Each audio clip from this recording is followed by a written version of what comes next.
third name on these charges. Now you've got the connective tissue and the thread that you really need to be able to prove that there is some relationship conspiratorially between the people who've already been named, Walt Nauta, of course, Donald Trump, and now somebody else as well. This is really critical here because normally we've been talking about cases when you're trying to infer the conversations or the substantive communications that would lead you to really have a factual basis for saying there was a conspiracy. But you're actually plotting a scheme, and you have people who are still yet unnamed, which to me indicates that you've got witnesses who are testifying who are not being indicted themselves, who have every incentive to be truthful, to be honest, and to be forthcoming about what is being seen. This is somebody who was in a position to oversee the IT technology at Mar-a-Lago. There's indication in this complaint and indictment saying that, listen, this person was reluctant to actually erase anything, didn't even have the rights to do so, and instead was told privately, what are we going to do if the boss wants this done? I'm paraphrasing here. This suggests to you that through line, the prosecutor would actually need to establish a case. Can we talk about who Carlos himself is? I mean, he's not a household name, he's going to be now, but he's someone who used to park cars at Mar-a-Lago. He's the head of maintenance there. It's a job he took over just last summer, I believe, and now he is now named in here because of what he was urging others to do and to delete. Right, and certainly in our discussions, privately here at CNN, we've known a lot about him, and we were wondering when he might make an appearance in this case, and now we see he's indicted. We know that he was one of the people that was working with Walt Nauta, that was seen on video moving boxes. Apparently, Carlos de Oliveira is the one who was assigned to put on the lock on the storage room, which is what the Trump team had told the prosecutors and told the Justice Department, that they were going to secure all of those boxes, all of those documents, to make sure that they were in a safe place. And then obviously after that, prosecutors knew that the boxes were moved. One of the things that to me really stands out is, this indictment, this new indictment, really brings forward the timeline, right? Because the previous one really stopped back in June of 2022 when they come and they retrieve the boxes, and of course we know the FBI when they did a subsequent search.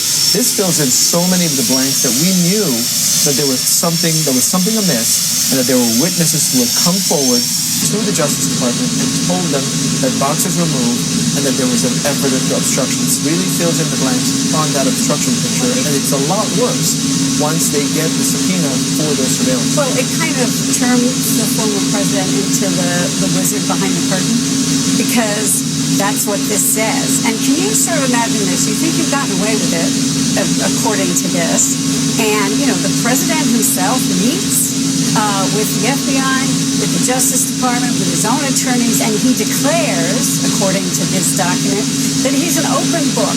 That's the quote. I'm just an open book. Earlier that day, he had documents flown to Bedminster. Then wait a minute.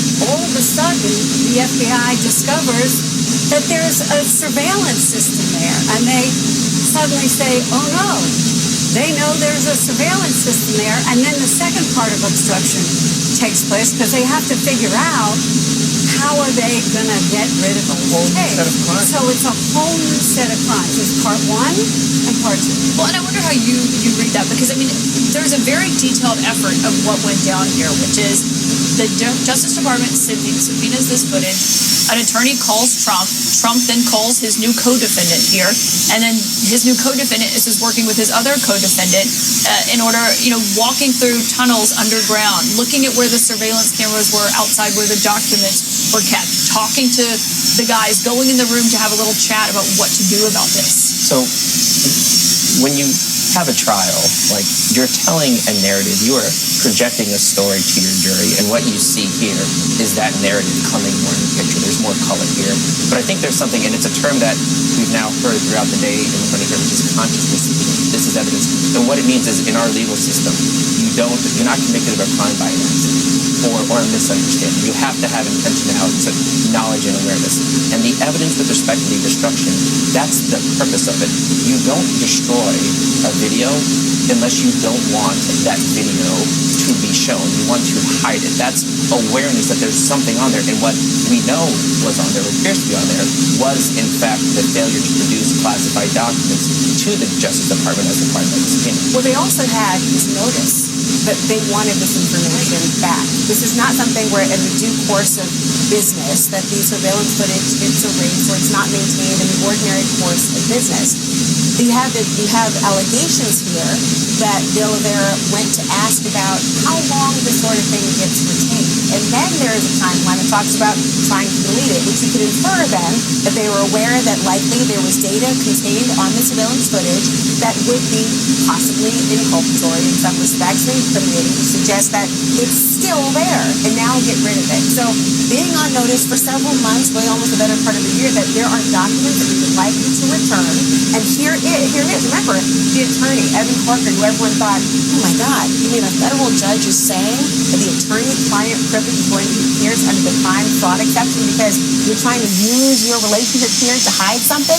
We thought that would be the ultimate moment. It turns out that attorney was so duped by this orchestration and allegations as are laid out here of some greater plan to hide everything even from them. But they wanted him to lie to a grand jury, it says in here. It says that Trump and Walt and DeCarlos all conspired to keep the classified documents and conceal them from a federal grand jury.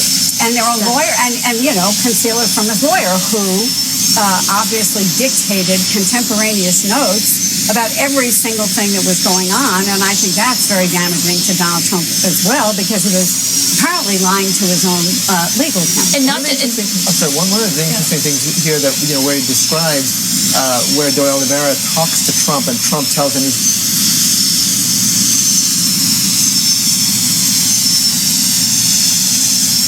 the trial, right? That the prosecutors are going to present evidence that shows that the former president is using this practice, which is to pay for the lawyers of these people to try to keep them on the team. And so what they have here is signal encrypted messages where Trump employees are talking amongst each other about whether, if someone wants to make sure Carlos is good.